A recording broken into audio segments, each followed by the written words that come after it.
Baik, Assalamualaikum warahmatullahi wabarakatuh. Pemirsa TVRI Sumatera Selatan, berjumpa lagi dengan saya Dwi Kade Putra dalam program Suara Sriwijaya Menyongsong Indonesia Maju. Dan pemirsa, perkembangan teknologi digital telah mengubah wajah industri penyiaran secara drastis. Di tengah pesatnya platform digital dan media baru, pemerintah tengah menggodok revisi Undang-Undang Penyiaran yang menuai beragam pandangan, khususnya bagi keberlangsungan penyiaran lokal. Apakah revisi ini menjadi solusi atau justru menjadi tantangan baru? Bagaimana posisi lembaga penyiaran daerah di tengah arus digitalisasi? Nah, untuk membahas hal ini telah hadir di studio kita, yaitu Bapak Herfriadi, MA, selaku Ketua KPID Sumatera Selatan, dan juga Ibu Dr. Nurli Meilinda MIKOM, selaku Direktur Humas Universitas Sriwijaya, dan juga Akademisi Ilmu Komunikasi FISIP Unsri. Assalamualaikum Mbak Adi, Bu Nurli. Waalaikumsalam Mas Dwiki. Bagaimana kabarnya Mbak Adi, Bu Nurli? Alhamdulillah. Luar biasa. Luar biasa. Allahu Akbar. Allahu Akbar. Baik, dan pemirsa ingin bergabung melalui line telepon kami di 0711 311454 atau melalui WhatsApp kami di 0811 787 1974. Baik, Pak Adi, Bu Nurli, kita hari ini membahas tentang revisi Undang-Undang Penyiaran. Saya beralih ke Pak Adi dulu nih. Jadi memang revisi UU Penyiaran ini kan menjadi topik nasional ya Pak ya, yang menyentuh aspek regulasi, kebebasan media, hingga keberlangsungan dari penyiaran lokal. Nah, menurut Pak Adi nih, latar belakang utama dilakukannya revisi UU Penyiaran ini saat ini seperti apa, Pak Adi? Ya, revisi undang-undang ini kan sudah hampir tiga periode DPR ya kalau tidak salah ya. Hampir 15 tahun lebih begitu ya. 10 tahun apa 15 tahun gitu kurang lebih. 13 tahun. Jadi sudah cukup lama begitu ya revisi undang-undang ini, termasuk sebelum melebar kepada media baru hari ini begitu ya. Belum masuk ke ranah itu. Nah, lalu kemudian dalam perkembangannya masuk ke ranah media baru itu juga menjadi isu sentral dalam revisi undang-undang penyiaran gitu ya. Salah satunya yang kita harapkan dari revisi ini dibentuk kemudian diusulkan itu karena memang untuk merespon teknologi hari ini gitu ya. Nah, ya salah satunya adalah TV digital hari ini kan. TV digital lalu kemudian tapi masuk ke Undang-Undang Cipta Kerja kan, untuk bagaimana kemudian TV analog beralih ke TV digital gitu kan. Hari ini sudah berlangsung melalui Undang-Undang Cipta Kerja, lalu kemudian revisi undang-undang isunya banyak. Yang pertama ya, kalau saya KPID memang belum membaca secara detail begitu ya, karena memang kita belum mendapatkan, KPID ini belum mendapatkan draft undang-undang revisinya seperti apa. Tapi isu-isu yang diskusi-diskusi yang kita bahas mengenai ini adalah persoalan di dalam definisi penyiaran saja sudah terjadi perubahan yang dulu dengan yang Undang-Undang 32 dengan yang akan direvisi ini. Jadi memang dunia penyiaran itu nanti kalau direvisi undang-undang ini akan masuk ke ranah internet, gitu ya. Itu masuk ke ranah internet, lalu kemudian masuk ke hal-hal yang lain. Nah, ini yang kemudian di dalam situ juga harus dilihat secara detail kan, termasuk tadi disinggung soal kebebasan pers, di situ soal regulasi mengenai jurnalistik juga dibahas gitu ya. Nah, ini yang kemarin sempat ramai juga kebebasan yang lagi mengenai peliputan gitu, investigasi segala macam itu jadi pembahasan detail ya. Padahal kalau kita melihat memang itu ranah di Dewan Pers begitu ya, melalui Undang-Undang 40 tahun 99 begitu ya, bukan ke kita secara detail begitu ya. Tapi ini menjadi pembahasan yang luar biasa begitu ya mengenai investigasi tadi gitu ya. Padahal kalau kita memang tidak masuk ke ranah itu terlalu jauh gitu ya, karena kita kalau kami ini kan KPI di hilir kan, kalau LSF kan di hulu gitu ya. Sebelum lembaga sensor film itu, sebelum film tayang dia mensensor dulu. Kalau kami kan setelah tayang baru kami melakukan monitoring begitu ya, melihat tayangan ini melanggar atau tidak begitu. Nah, itu jadi itu isu-isu yang dibahas dalam revisi undang-undang ini. Memang kita mau melihat bagaimana ya implikasi dari dampak dari teknologi hari ini kan jadi luar biasa. Kami menangani 110 TV dan radio di Sumatera Selatan. Ada 75 radio. 75 radio ini hampir 50%-nya itu sudah mengalami persoalan. Persoalan keuangan, ya biaya operasional dan lain-lain, dan ini biaya operasionalnya tentu berimplikasi terhadap program, berimplikasi terhadap SDM, gitu ya. Nah lalu SDM ini dampaknya ke apa ya, kualitas programnya yang mungkin biasa-biasa saja begitu ya, karena ya persoalan kemampuan SDM, lalu kemudian soal logistiknya gitu ya. Itu. Nah, lalu kemudian televisi swasta maupun publik yang ada di Sumsel ada 27. TVRI ada 4 channel kan. Nah, sisanya TV swasta lainnya kan. TV swasta lainnya juga yang sudah sekarang SSJ, sistem siaran jaringan, itu juga mengalami persoalan. Mereka dari dulu awal lahir itu siarannya di jam 2 malam. Siapa yang mau nonton gitu? Nggak ada. Artinya tidak maksimal. Regulasi dari awal juga sudah mengalami kendala. Kalau kita mau tuntut-menuntut, nggak salah TV yang melakukan siaran jaringan ini. Kenapa? Karena sudah memenuhi kuota. Kuotanya berapa? 10% dari siaran nasionalnya. Mereka memenuhi itu. Tidak dibahas persoalan jam tayang jam berapa. Hanya beberapa TV swasta yang kemudian bersiaran di subuh ya, masih bisa dinikmati oleh masyarakat. Nah sisanya di jam itu. Dan lalu kemudian persoalan yang lainnya tidak update. Tidak update itu ya, siaran tahun 2022 masih bersiaran di tahun 2025. Ya. Itu kan artinya cuma memenuhi formalitas itu saja. Kami KPID berupaya untuk memberikan surat himbauan kepada lembaga penyiaran untuk bisa siaran di jam normal. Nah, kalau kita bicara dalam konteks itu, artinya memang ada banyak persoalan yang terjadi dalam Undang-Undang 32 itu. Ya salah satunya tadi, kalau kita mau bicara TV lokal, ya TV lokal sekarang siapa yang TV lokal murni kan cuma ada beberapa, gitu ya. Nah ini mengalami kendala yang luar biasa begitu ya. Operasional mereka juga kesulitan begitu. Nah sehingga lambat laun ya mungkin sudah tidak beroperasi lagi televisi ini, ketika memang tidak ada regulasi policy yang kemudian menguatkan untuk mereka tetap bersiaran, menguatkan lokalnya gitu ya. Muncul TV lokal itu kan karena kita tidak mau Jakarta sentris kan. Yeah. Tidak mau semua siaran itu siaran nasional di Jakarta misalnya. Pengennya ada siaran, niat baiknya awalnya bagus ya, kita bicara soal secara teori begitu ya, lalu kemudian secara regulasinya. Tapi implementasinya agak susah gitu. Karena mereka harus biaya operasional, lalu kemudian mereka harus liputan, sementara SDM-nya juga tidak ada di sini. Bahkan hanya cuman ada 1-2 orang saja yang ada di SSJ tadi kan, hanya operator di transmisinya. Gitu. Kalau sekarang malah nggak perlu, karena kan sudah sewa MUX kan. Kalau memang mereka tidak menang MUX gitu ya, tidak menang untuk disewakan gitu ya. Nah maka artinya ini jadi undang-undang ini tentu pasti akan berimplikasi terhadap bagaimana kemajuan siaran TV lokal, kemudian radio lokal gitu. Oke, baik. Berarti memang ada hal yang perlu kita garis bawahi ya dari Pak Adi ya, definisinya. Terus tadi yang paling panas sih terkait investigasi jurnalistik ya. Ini yang paling wah banget nih dibahas beberapa waktu lalu gitu ya. Oke, baik. Lalu saya beralih ke Ibu Nurli. Bu Nurli selaku akademisi nih, seperti apa Ibu melihat urgensinya dari revisi Undang-Undang Penyiaran ini, Bu? Terima kasih Mas Dwiki. Ya memang kalau soal urgensi sih, kalau ditanya urgensi ya urgen.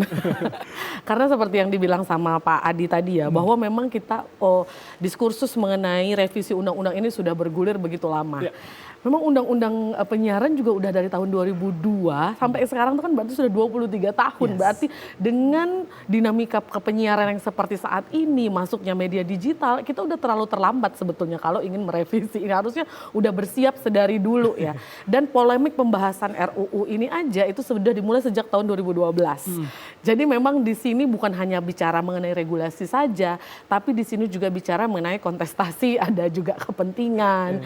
Jadi seharusnya undang-undang tentunya bisa mengakomodir semua masyarakat, semua kepentingan publik, bisa bukan hanya bisa bermanfaat dari sisi politik saja, melainkan juga dari sisi ekonomi, bisa mendorong perkembangan, termasuk juga salah satunya media lokal, dan juga bisa meningkatkan semangat edukasi lah harusnya di di UU penyiaran ini.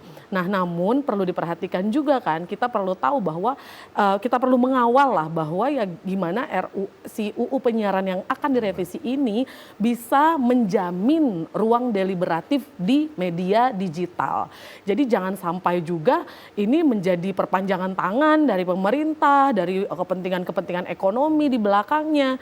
Jadi agak tricky masalahnya juga Mas Dwiki. Kadang-kadang kalau diatur secara ketat, jadinya kan overregulasi. Artinya tidak punya kebebasan, ruang publik tidak terbuka, pemerintah bisa mengatur begitu, tangan pemerintah banyak di situ bisa mengatur. Sementara kalau terlalu santai juga jadinya under regulasi, tidak terregulasi. Akibatnya apa? Adanya polarisasi, echo chamber, terlalu luas. Akhirnya balik-balik kita ikut ke logika komersil kan, yang mana yang paling viral. Nah, jadi harus bener nih, kita harus mengawal secara betul sehingga nggak over regulasi tapi nggak under regulasi. Jadi dalam posisi yang pas. Di tengah-tengah gitu. Nah, ya. ini yang PR-nya. ini yang susah sampai belasan tahun nggak sampai-sampai. Nah, Oke, baik, Pak Adi, kita akan lanjut. Dan juga pemirsa, kami akan kembali setelah jeda berikut, tetaplah bersama kami.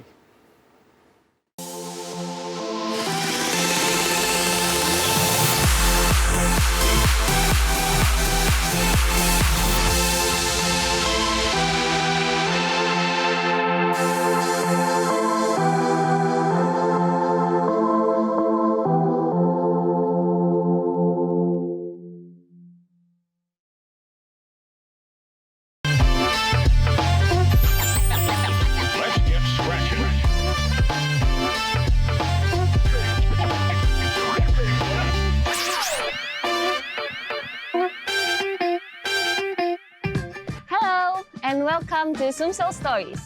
I am Amira Shifa, your host, as we explore the heart of South Sumatra. Its culture, its people, the tradition, education, and everyday stories that inspire and connect us all.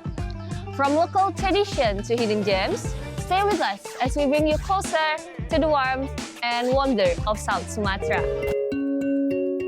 Suji Lake is located at Lembak Village, Lembak Subdistrict, Muara Enim Regency, with a distance around 80 kilometers from Palembang. Since their occupation of Palembang's region on 14th of February 1942, Japan soldiers expanded their colonization to Karang Endah, Prabu Muli, and towards Lampung.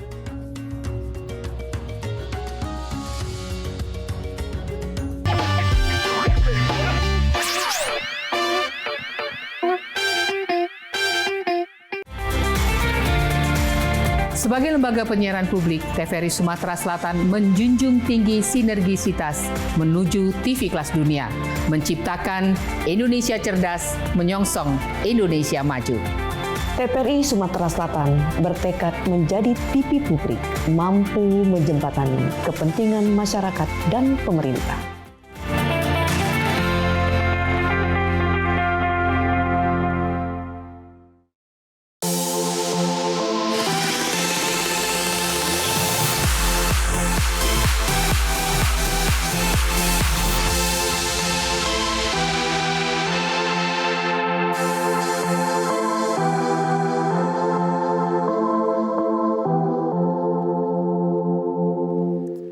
Baik pemirsa, terima kasih banyak Anda tetap menyaksikan di program Menyongsong Indonesia Maju, dan kita akan berlanjut membahas tentang revisi Undang-Undang Penyiaran. Dan juga pemirsa yang ingin bergabung melalui bersama kami di line telepon kami di 07113111454 atau melalui WhatsApp kami di 081178711974. Baik Pak Adi dan Ibu Nurli. Sebelum kita berlanjut, saya ingin menyampaikan ada pertanyaan dari pemirsa TVRI. Ini dengan Andi, sama-sama Andi nih ya, namanya Andi dan Adi di Palembang. Ini sepertinya pertanyaan ini untuk Pak Adi. Bagaimana seharusnya UU penyiaran itu tetap membackup penyiaran berbagai media televisi, baik pemerintah dan swasta maupun media digital, sehingga UU ini lebih mengena ke masyarakat. Nah, mungkin ke Pak Adi dulu. Ya, ini saya perlu tegaskan begitu ya. Artinya gini ya, orang banyak berasumsi TVRI ini adalah TV pemerintah. Ya, memang perjalanan TVRI ini luar biasa gitu ya. Dari Perjan kemudian ke Persero dan macam-macam hingga akhirnya terbit Undang-Undang 32 tahun 2002 Di dalam Undang-Undang 32 itu disebutkan 4 klasifikasi jenis penyiaran, lembaga penyiaran. Yang pertama, lembaga penyiaran swasta, lembaga penyiaran publik. Nah, ini TVRI ini. TVRI, RRI, kemudian kalau di level daerah itu ada LPPL, lembaga penyiaran publik lokal. Bahkan di daerah pun Pemkab bisa mendirikan TV lokal juga gitu ya, berbasis publik gitu ya. Lalu yang kedua, lembaga penyiaran komunitas. Lalu yang keempat, lembaga penyiaran berlangganan. Nah itu, jadi memang tidak ada yang namanya TV pemerintah.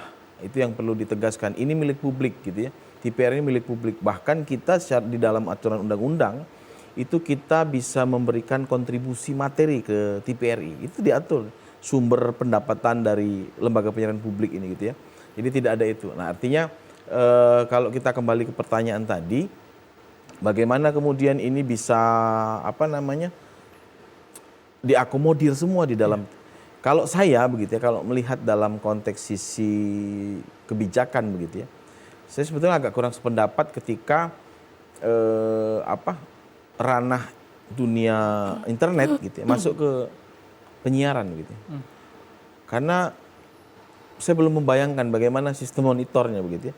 Karena seperti over the top itu ya, OTT itu kan agak kesulitan karena jangkauan gitu. Sementara siaran kita siaran tradisional katakanlah gitu ya. Yang kemudian masuk ke ranah teknologi yang ya itunya digital gitu. Nah ini agak kesulitan gitu ya. Kalau saya lebih melihat, karena ini dari sisi jangkauan ya, agak susah kita ngomongin jangkauan itu. Karena kalau platform digital ini kan basisnya internasional gitu. Agak susah juga kita mau mengaturnya seperti apa begitu. Tapi di dalam revisi undang-undang ini ya ini diakomodir oleh KPI ke depan. Jadi media sosial itu ya termasuk diakomodir oleh di dalam undang-undang itu. Nah makanya saya mengatakan kenapa? Karena ya tidak ada ini banyak kaitannya karena di dalam undang-undang penyiaran itu kan ada soal jurnalistiknya. Sementara di media baru tidak diatur perihal jurnalistiknya. Artinya nanti undang-undang 99 pers itu juga akan mengatur itu. Yang tidak ada orang di media sosial bicara soal kaidah jurnalistik, tidak ada. Yang ada di kita media massa. Media massa diatur undang-undang 40 tadi. Kemudian di televisi dan radio ada undang-undang kami kan, undang-undang 32 tahun 2002, undang-undang nomor 32 tahun 2002 gitu kan. Ini mengatur spesial itu. Nah, saya belum membayangkan kalau ini diakomodir oleh TV digital. Tapi memang di sisi lain tidak ada lembaga yang mengawasi media baru. Media baru ya media sosial ini. Tidak ada lembaga yang mengawasi itu. Kalau TV dan radio kami yang mengawasi itu. Kalau media baru nggak ada. Nah ketika negara mau menata persoalan, karena kalau kami ini kan bicara soal investasi moralitas ke depan. Kenapa TV tidak ada pornografi lagi? Kenapa TV tidak ada konflik lagi? Kenapa di televisi tidak ada kekerasan lagi? Karena diatur dalam undang-undang. Diatur dalam Undang-Undang 32 lalu diawasi oleh KPI. Nah, ini sementara media baru sekarang dengan vulgarnya menyampaikan persoalan kekerasan, menyampaikan persoalan pornografi, menyampaikan persoalan konflik. Tidak ada batasan. Batasannya apa? Cuma Undang-Undang ITE. Undang-Undang ITE itu yang bisa melaporkan kita pribadi. Saya dengan Bu Nurli, saya tidak suka dengan Bu Nurli, saya bisa melaporkan. Selesai. Atau nanti akunnya ditutup ketika sudah menghina saya, atau Bu Nurli sebaliknya menghina saya, akunnya itu selesai kan. Bisa buat akun baru. Nah bisa buat akun baru. Nah artinya ini yang perlu memang harus dikuatkan. Nah kalau saya memang lebih kepengennya ada lembaga baru yang kemudian bisa berkompilasi berkombin soal aturan Undang-Undang 32, kemudian pers, LSF, kemudian periklanan, semua bisa di situ diatur begitu ya. Jadi lembaga baru memang untuk mengatur mengawasi persoalan media baru. Tapi ini kan lebih condong hampir 70% ini masuk di ranah Undang-Undang 32. Jadi besok KPI ini termasuk kalau ini disahkan bayangannya akan di kita. Jadi dunia internet ini akan dipegang oleh KPI, ya, pengawasan oleh KPI. Mungkin lebih kepada platform digitalnya ya, bukan soal penggunanya. Saya belum membayangkan itu. Makanya saya bilang saya belum membayangkan itu. Tapi di sisi lain itu tadi tidak ada yang mengatur dan mengawasi itu. Maka ya kalau hari ini kita tidak mengatur itu, negara tidak mengambil alih soal regulasi ini, membatasi teknologi nggak bisa dibendung. Tapi kan dengan kebijakan negara, dengan regulasi negara, maka itu bisa diatur sebetulnya begitu ya. Bagaimana mereka mau ada di Indonesia kira-kira gitu kan, masuk ke Indonesia kemudian diatur oleh negara kita. Kenapa? Karena supaya tidak kebablasan ke depan dalam konteks sisi demokrasi, dalam konteks sisi sosial, budaya dan politik, hukum. Nah, ini luar biasa. Sekarang ada ya no justice no viral begitu ya. Yes. Ini kan tidak fair dengan keadilan. Ketika orang yang tidak viral, maka orang tidak akan punya kepentingan soal keadilan. Tapi ketika viral ini, lalu Baru punya kekuatan hukum yang luar biasa seolah-olah. Ini kan juga nggak fair. Makanya perlu diatur. Perlu diatur mengenai bagaimana posisi media baru di Indonesia. Nah, salah satunya dimasukkanlah di dalam Undang-Undang 32. Oke, baik. Terima kasih Pak Adi untuk penjelasannya. Dan saya beralih ke Ibu Nuri. Bu Nuri tadi ada ketimpangan regulasi nih antara media penyiaran dengan media baru ataupun platform digital. Nah, ini menurut Ibu Nuri sejauh mana hal ini bisa mempengaruhi eksistensi media lokal? Ya, terima kasih Mas Dwiki. Jadi kita saat ini kan polemik dalam UU penyiaran ini cukup banyak ya. Termasuk salah satunya itu misalnya pasal-pasal kontroversial tadi yang disebutkan sama Pak Adi ya. Mulai dari terlibatnya KPI untuk juga ikut meregulasi dari termasuk ke platform juga, kemudian munculnya pasal yang melarang adanya jurnalisme investigasi, itu yang pertama kontroversial. Di samping itu tadi Pak Adi juga padahal KPI juga merasa khawatir ya dengan bagaimana KPI, sebetulnya masyarakat semua kayaknya kalau dari diskursusnya juga mengkhawatirkan itu.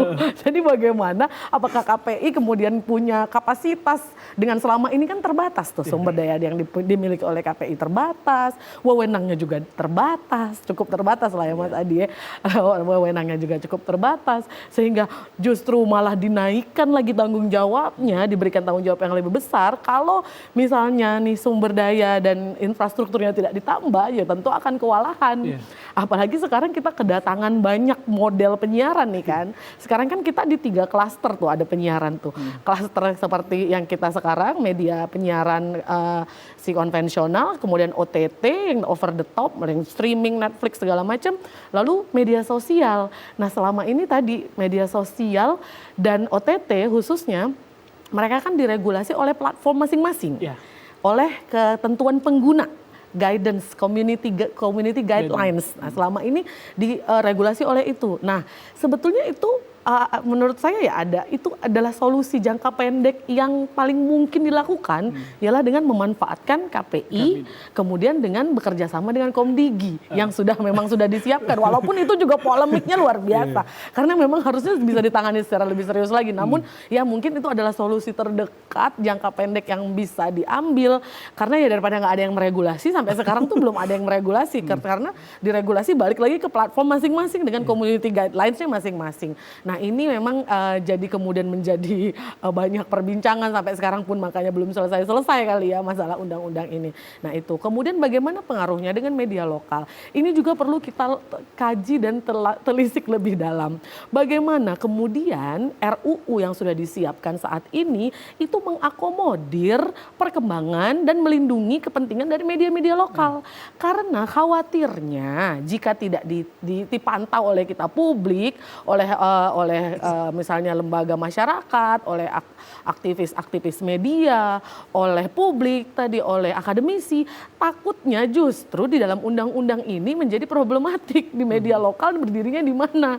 Takutnya malah kemudian menjadi terpinggirkan dan makin hilanglah sudah media lokal ini, yang mana memang sekarang sudah semakin tidak semakin tidak eksis, sudah berkurang tadi orangnya aja cuma 2 di dalam media, di dalam ini tadi. Nah, justru itu yang perlu kita sampai sekarang perlu kita kawal, bagaimana kemudian undang-undang ini dirancang. Dan sejauh ini kan sampai saat ini memang keterlibatan publik sepertinya tidak begitu terlihat dalam perancangan RUU ini. Ini yang masalahnya. Kita dengan agak pemerintah ini ini kan karena tiba-tiba nanti tiba-tiba udah keluar RUU-nya. Nah, ini yang perlu kemudian kita kawal bersama, mulai dari masyarakat umum juga bisa ikut mengawal bagaimana memastikan bahwa RUU ini bisa mengakomodir kepentingan dari semua pihak termasuk media lokal. Media lokal. Wah, baik. Ini makin seru nih pembahasan kita tentang revisi undang-undang ya Pak Adi Munurli. Tapi kita akan lanjut, dan juga pemirsa tetaplah bersama kami setelah jeda berikut.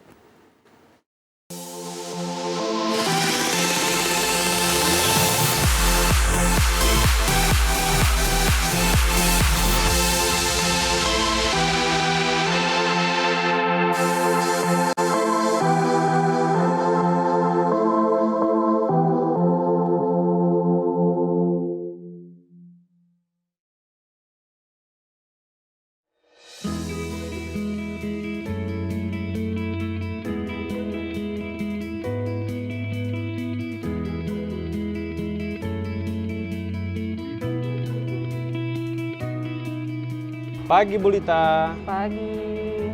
Wah, usahanya sudah mulai maju ya Bu? Ya, biasa usaha kecil-kecilan. Jangan salah loh Bu, usaha seperti Ibu ini atau yang sering kita sebut dengan UMKM, salah satu penunjang ekonomi rakyat loh Bu. Anyaman rotan berupa piring, caping, tudung saji, dan aneka keranjang lainnya adalah kerajinan tangan khas Dusun Muara Tenang, Kota Pagar Alam. Dan menjadi cenderamata bagi wisatawan yang berkunjung ke kota wisata Pagar Alam. Industri kecil ini ditekuni masyarakat secara turun-temurun. Ada 95 UMKM anyaman rotan yang tersebar. 235 orang tenaga kerja terserap dengan nilai investasi Rp674.300.000. Bu, saya beli ini ya, tolong dibantu hitung, tapi jangan mahal-mahal loh Bu. Katanya Bapak mau membantu UMKM, kok nawar? Namanya juga pembeli, nawar boleh dong Bu.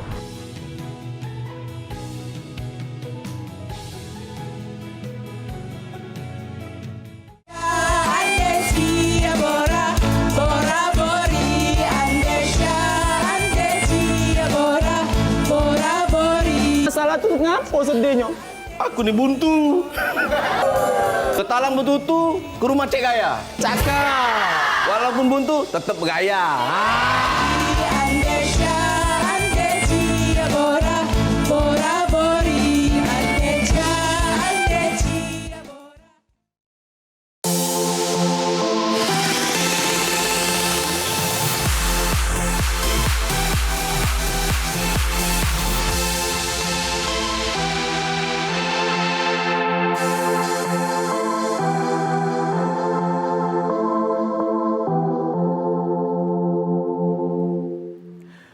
Baik, pemirsa terima kasih Anda tetap menyaksikan di Menyongsong Indonesia Maju dan kita akan berlanjut membahas tentang revisi Undang-Undang Penyiaran. Dan juga pemirsa ingin bergabung melalui line telepon kami di 07113114454 atau melalui WhatsApp kami di 081178719774. Baik, Pak Adi, Ibu Nurli. Tadi yang pembahasan kita sebelumnya adalah kita sedikit khawatir ya dengan media lokal. Nah, lalu ini seperti apa dari Pak Adi nih, dari KPID untuk mendorong lembaga penyiaran lokal ini agar tetap eksis dan juga bisa bersaing nih di zaman sekarang, Pak Adi? Ya, kami kan juga punya tanggung jawab soal peningkatan sumber daya manusia gitu ya. Jadi kami tahun 2023 kalau nggak salah, karena kami bekerja ini kan, karena saya basic orang swasta ya, begitu masuk ke lembaga seperti agak jadi birokrat sedikit gitu. Jadi kita tuh kesulitan memang soal anggaran. Jadi waktu itu ada anggaran untuk peningkatan SDM. Saya bikin mengundang mantan dari reporter TV nasional, lalu kemudian ada orang mantan konsultan dari radio nasional gitu ya, untuk datang memberikan masukan ke teman-teman. Nah, persoalan di daerah ini kan mereka tidak update juga mengenai perkembangan teknologi, salah satunya itu. Misalkan gitu ya, mereka tidak terintegrasi dengan media sosial.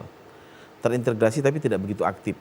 Nah, itu persoalan-persoalan yang terjadi kan. Sementara ada radio-radio yang aktif yang mereka mengintegrasikan semua gitu ya dengan medsos gitu. Karena kan mereka yang swasta ini kan mau tak mau kan akan bicara soal iklan kan. Kemudian bagaimana masuk untuk ya operasional kan, salah satunya itu.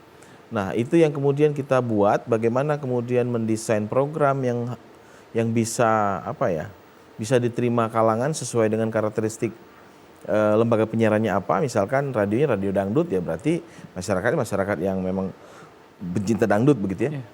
Kemudian bagaimana radio-radio yang news misalnya, atau yang program hiburan lainnya, ini yang kemudian didiskusikan. Nah, artinya kami mengupayakan untuk teman-teman radio supaya bisa update perkembangan hari ini. Hari ini kan radio tidak bisa lagi, TV tidak bisa di istilah orang Palembang itu di pojok angin ya, di atas angin gitu.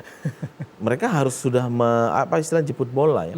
Lalu menawarkan iklan itu sudah harus bicara soal, ini Pak bentuknya begini begitu. Bukan tidak lagi bicara administrasi kan, menawarkan ini paketnya ini enggak, tapi kan sudah bicara soal, sudah mengubah polanya. Lalu kemudian apa yang ditawarkan, berapa jumlah penontonnya, program apa yang kemudian paling unggul. Ini kan yang yang menjadi nilai jual orang mau mengiklan ke kita begitu ya.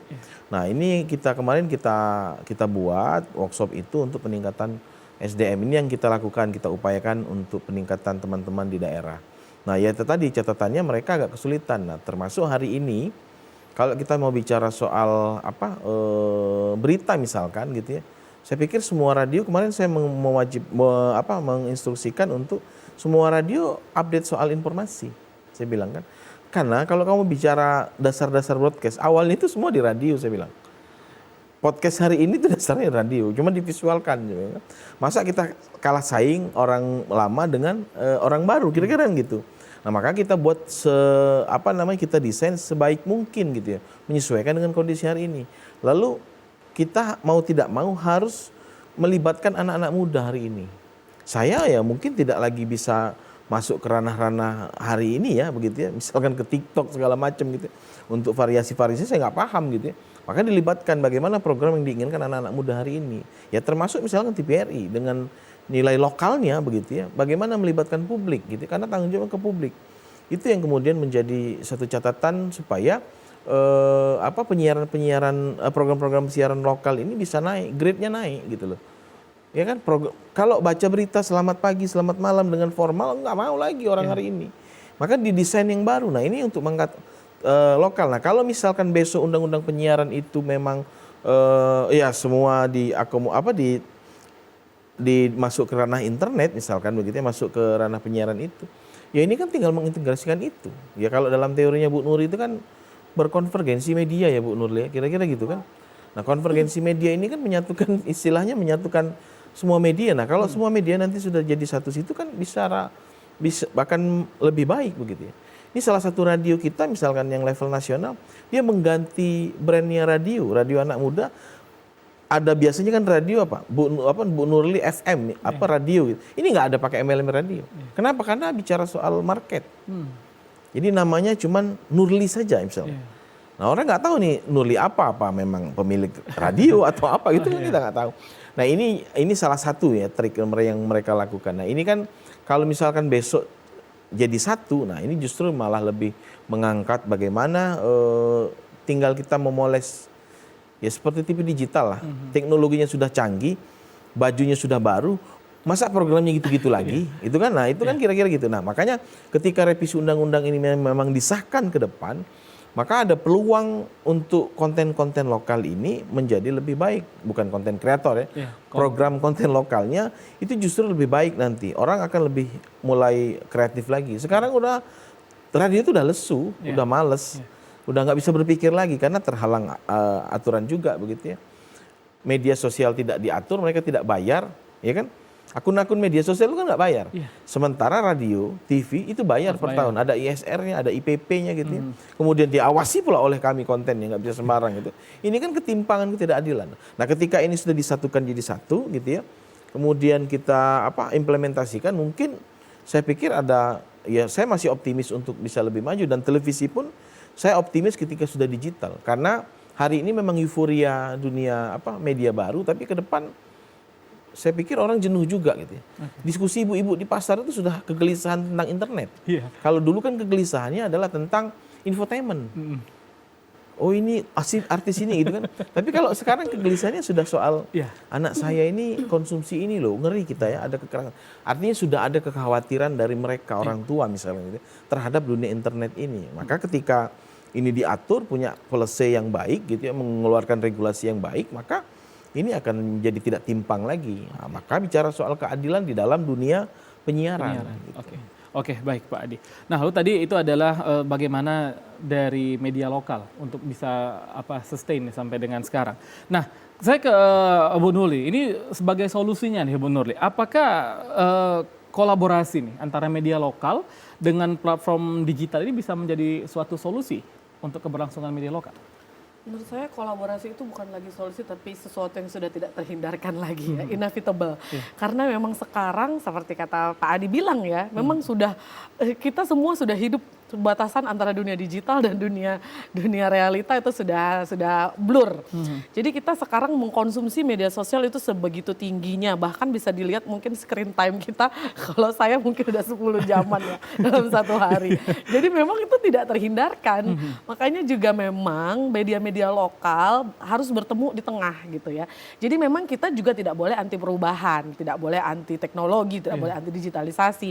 Kita terus menemukan cara inovasi dengan dibantu, harusnya dibantu juga, didorong oleh pemerintah, diberikan insentif, pelatihan, termasuk mungkin perpanjangan tangannya dari KPI atau KPID. Nah, jadi memang harus didorong untuk melakukan inovasi dengan masuk ke ranah digital, karena tadi tidak terhindarkan. Sekarang kalau kita di TV di rumah, siapa sih yang masih nonton pagi-pagi TV itu? Kebanyakan malah orang-orang nih, teman-teman saya TV-nya itu untuk YouTube. Nah, jadi memang sesuatu kolaborasi ini memang sudah tidak terhindarkan lagi. Harus ada dorongan juga dari pemerintah, harus ada insentif untuk semakin menghidupkan media-media lokal. Khususnya kalau yang tadi yang makin babak belur tuh radio ya Pak ya, babak belur kan. Diterpa oleh adanya disrupsi digital ini, makanya memang tidak terhindarkan untuk ikut serta di dalam ruang ini, karena menemui sekarang halayak kita siapa? Halayak kita itu sekarang hidupnya tuh di media, di dunia digital. Kita mau ketemu kalau kita hidupnya di dunia, di kehidupan yang kita yang konvensional, itu nggak ketemu. Jadi kita caranya menemui mereka ialah dengan masuk ke ranah digital. Dengan berbagai macam cara, misalnya kalau TVRI saya bilang kan bisa dengan memotong-motong siaran. Kemudian saya lihat konten-konten TVRI sudah masuk ke ranah podcast. Dan tetap konsisten dengan ideologi masing-masing sih. Misalnya ya kalau memang ideologinya media yang pemersatu bangsa, tadi ya dengan mempersatukan bangsa, memberikan konten-konten positif, yang semangat, bukannya fear-mongering yang memberikan rasa takut dan lain sebagainya. Jadi tetap berjuang memang harus ekstra lagi ya dengan masuk ke media sosial tadi. Dengan seperti itu ya artinya tadi ketemu di tengah. Kalau mengharapkan dari RUU ini juga sih kita kan diskusi terus ya, tapi kan eksekusinya ini yang kita tunggu, yang kita nanti-nanti. Tadi Pak Adi bicara soal media di televisi digital. Televisi digital kan memang sudah diatur sesungguhnya di UU dari tahun 2002. Dilaksanakannya saat kita bicara RUU perubahan ini. Artinya begitu lama prosesnya. Ya, butuh waktu yang sangat lama, itu yang sekarang harus kita, nggak bisa lagi begitu lama dalam melaksanakannya. Begitu juga dalam sekarang proses untuk menggodoknya juga nggak bisa main-main, harus terbuka, harus melibatkan civil society, harus melibatkan akademisi, harus melibatkan praktisi, harus melibatkan publik juga, sehingga memastikan tadi bahwa semua kepentingan walaupun nggak mungkin terakomodir semua, ya seenggaknya yang paling dekat. Karena itulah harapan kita sekarang kan ya, RUU yang sudah dibicarakan nih masuk nih. Nggak tahu prolegnas nggak ya Pak Mas? Sudah. Iya masuk kan. Nah kalau mau nunggu lagi UU ITE mau dirubah juga entah kapan kan. Jadi dalam harapan kita dalam waktu yang ini ya yang kita harapkan segera disahkan, kita letakkan ya segera disahkan, tapi tetap dengan banyak catatan tadi. Tapi yang sangat miris tadi dari radio berarti ya Pak Adi ya. Kayaknya masyarakat sekarang kan dengar radio kayaknya sudah jarang sekali ya. Nah ini radio udah mau digital juga. Iya. Nah, saya belum membayangkan ini STB aja belum selesai. Besok apakah orang di toko masih ada nggak itu jual radio yang kayak dulu kan nggak ada lagi udah. Radio sekarang sudah multi nih ya pesawatnya ya. Sudah ada center di situ, ada plastis gitu. Saya ngelihat di iklan di di jualan online itu. Artinya bukan radio yang radio aja gitu. Gitu ya. Nah, bagaimana kemudian kalau besok ini jadi digital kan? Apakah orang harus upgrade kayak smart TV? Apakah harus upgrade juga kayak smart radio misalkan begitu? Saya juga belum membayangkan. Dan di handphone pun sebenarnya kalau dulu masih ada ya untuk aplikasi radio ya. Sekarang udah jarang ya, udah jarang ya. Jadi radio udah masuk ke ranah-ranah ini. Nah ini juga jadi ya apakah negara memang mau menghapuskan radio ke depan kan?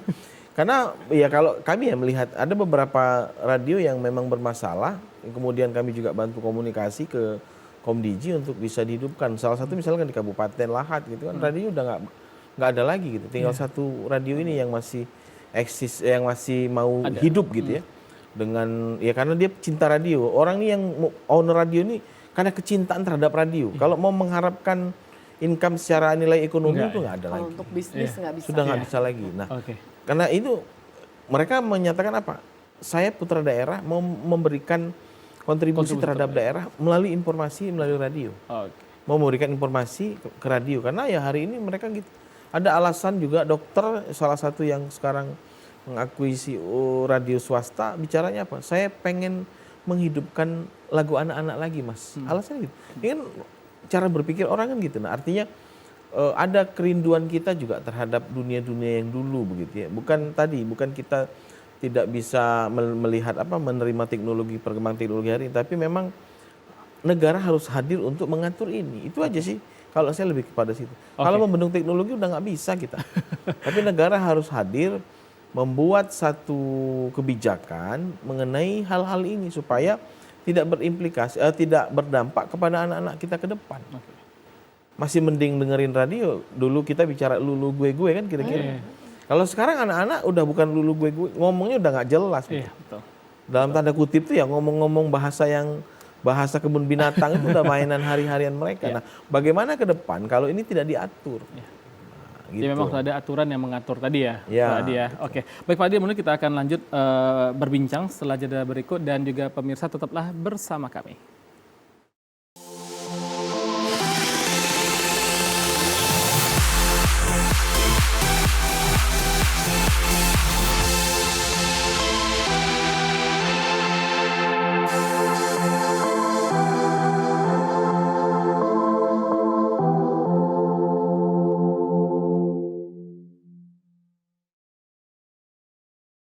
Penghapusan utang iuran BPJS senilai lebih dari 10 triliun rupiah adalah kabar besar, tapi benarkah ini solusi terbaik? Mari kita bahas.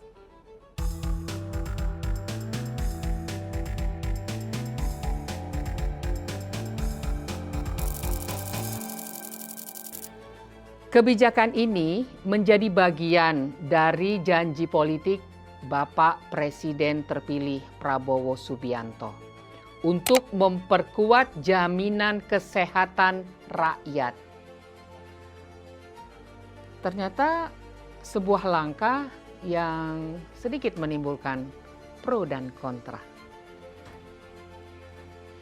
Isu pertama, menghapus 10 triliun rupiah hanyalah solusi tambal sulam katanya yang memboroskan APBN.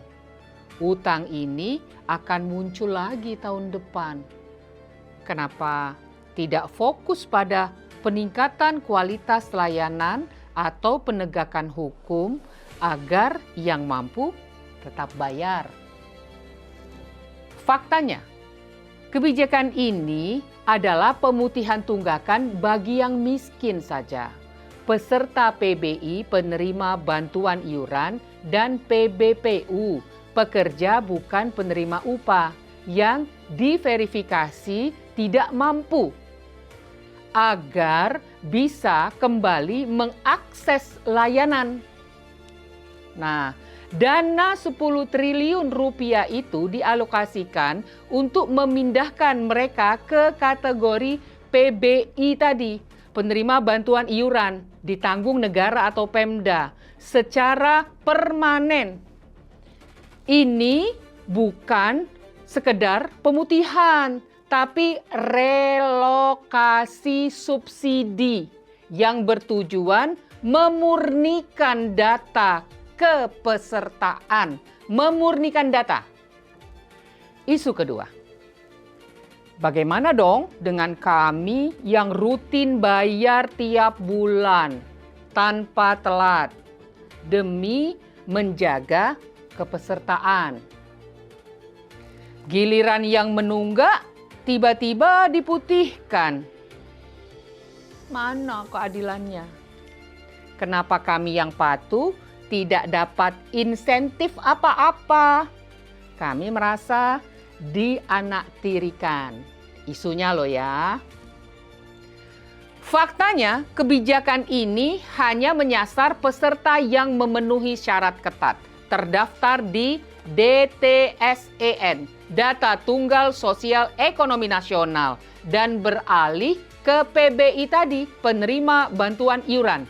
atau diverifikasi Pemda sebagai tidak mampu. So, ini bukan pemutihan massal untuk semua penunggak. Pemerintah menyiapkan anggaran sekitar 20 triliun rupiah dan menuntut BPJS memperbaiki manajemen agar masalah ini tidak terulang. Kementerian Keuangan menyatakan kebijakan ini sudah diperhitungkan dan dianggarkan. Program ini dianggap sebagai investasi kesehatan. Seperti halnya makan bergizi gratis adalah investasi gizi yang memiliki multiplier efek positif pada produktivitas rakyat. Dampak balik yang positif untuk produktivitas rakyat. Pemutihan utang adalah bantuan sosial besar yang berdampak positif pada hak kesehatan. Namun, tantangan terbesarnya adalah bagaimana memastikan yang mampu tetap membayar. Dan sistem JKN, Jaminan Kesehatan Nasional, menjadi berkelanjutan dan adil bagi semua, baik yang disiplin maupun yang membutuhkan bantuan. Sisi yang lebih kuat menurut Anda yang mana? Silakan tulis di kolom komentar.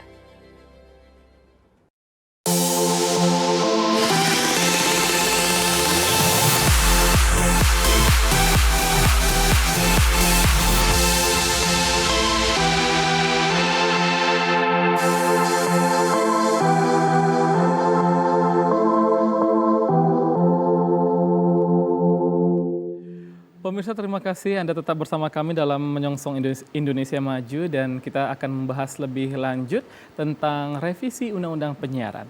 Baik, saya akan ke Pak Adi dulu. Pak Adi, tadi kita sudah membahas banyak tentang revisi undang-undang yang sampai saat ini pun masih bingung gitu ya, membingungkan. Nah, lalu bagaimana harapan dari KPID Sumsel, Pak, terhadap finalisasi revisi Undang-Undang Penyiaran, dan juga mungkin sekaligus pesan yang ingin Pak Adi sampaikan kepada pelaku penyiar lokal, terutama di Sumatera Selatan, Pak Adi? Ya, kalau saya sih melihat ini ya, memang mau tidak mau harus segera diketok palu gitu ya, supaya kami juga KPI bisa bekerja dengan harapan baru, dengan regulasi baru, dengan tataran teknis yang baru juga gitu ya. Lalu kemudian ini untuk ke depan supaya TV dan televisi dan radio di daerah bisa kembali hidup gitu ya. Karena saya masih punya harapan yang besar begitu ya. Meskipun radio hari ini pendengarnya umur-umur 40 tahun ke atas begitu ya. Bu Nurli nggak masuk karena Bu Nurli di 17 tahun gitu. Saya 11 tahun. 11 tahun gitu. Jadi umur 40 ke atas masih mendengarkan radio hari ini meskipun di jalan begitu ya, di kendaraan atau memang lagi santai. Tapi kalau khusus mendengarkan memang tidak begitu ya. Nah, masih ada harapan gitu ya ke depan untuk bisa mengkonsumsi kembali radio dan televisi ke depan. Karena saya masih berharap masyarakat akan kembali ke TV dan radio. Bukan karena posisi saya di KPI begitu ya, tapi karena ya hari ini memang sudah masih euforia ya, belum lagi AI hari ini kan. AI masih ini juga kan, euforia media baru masih, kemudian muncul AI pula hari ini kan. Nah, ini tambah lagi gitu kan. Nah, mudah-mudahan 5 tahun ke depan sudah selesai. Dan harapan saya juga dengan TV digital besok, hari ini revisi undang-undang selesai juga, ini TV digital, konten-konten kreator ini bersatu begitu ya, membuat TV gitu. Nah, namanya kan begitu. Jadi diakomodir juga oleh negara begitu ya, supaya nanti sama-sama punya bertanggung jawab, karena TV dan radio punya tanggung jawab kepada publik. Maka saya bilang ke teman-teman radio dan TV lokal, kita punya tanggung jawab. Sudahlah, nanti jangan pikirkan yang lain, kita punya tanggung jawab kepada publik tentang independensi kita, gitu, tentang informasi yang kita sampaikan, saya bilang. Itu saja peran fungsi kita hari ini, sehingga tetap masih ada euforia mengenai informasi yang seimbang, adil gitu dan sesuai dengan fakta di lapangan. Saya berharap itu. Ya. Oke, baik Pak Adi. Lalu terakhir saya ke Ibu Nurli. Bu Nurli, bagaimana peran kampus dan akademisi dalam mengawal implementasi UU Penyiaran? Baik, terima kasih. Jadi peran kampus di masa-masa ini tentu juga cukup krusial. Jadi kampus di sini dapat memastikan bahwa ruang-ruang diskusi, ruang-ruang untuk bicara mengenai hal ini, memberikan masukan, mengawal, itu harus tetap terbuka. Baik itu di dalam ruang kelas, dalam pengajaran, secara akademik maupun non-akademik dalam ruang-ruang diskusi di luar kampus. Jadi kampus harus tetap bisa memastikan itu. Selain itu juga kampus juga bisa mengajak masyarakat, memberikan pemahaman. Masyarakat sendiri juga di sini bisa untuk tetap menjaga, memastikan bahwa kemampuan literasi media ini tetap kita punya.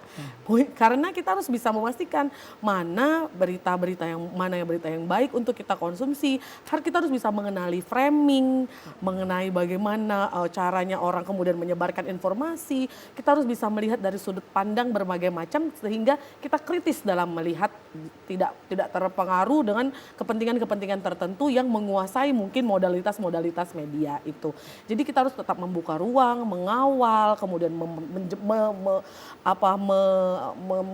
memodali diri dengan kemampuan untuk mengetahui diskursus mana yang perlu dibahas, mana yang tidak, sehingga terciptalah ruang publik yang tadi deliberatif kalau kata Habermas itu ya. Artinya dia ruang publik yang ya saling bisa semua orang bisa hidup di dalamnya. Jadi sebuah ekosistem yang hidup, semuanya maju. Jadi bukan hanya kepentingan satu pihak atau kepentingan ekonomi, baik itu kepentingan ekonomi maupun kepentingan politik. Dan ini adalah tanggung jawab bukan hanya kampus, tetapi juga ya semua kita, orang-orang akademisi, praktisi, tadi orang-orang dari civil society dan lain sebagainya. Jadi harapannya seperti itu sehingga RUU ini yang akan keluar bisa mengakomodir kepentingan semua pihak dan bisa memajukan semua masyarakat dan semua insan-insan media. Oke, baik, luar biasa. Ibu Nurli dan Pak Adi, terima kasih banyak telah berdiskusi terkait RUU Penyiaran. Sekali lagi terima kasih banyak dan juga pemirsa. Kita telah berada di ujung acara. Terima kasih, saya Dwiki Edi Putra dan seluruh kru yang bertugas pamit undur diri. TVRI bertransformasi melayani negeri. Sampai jumpa.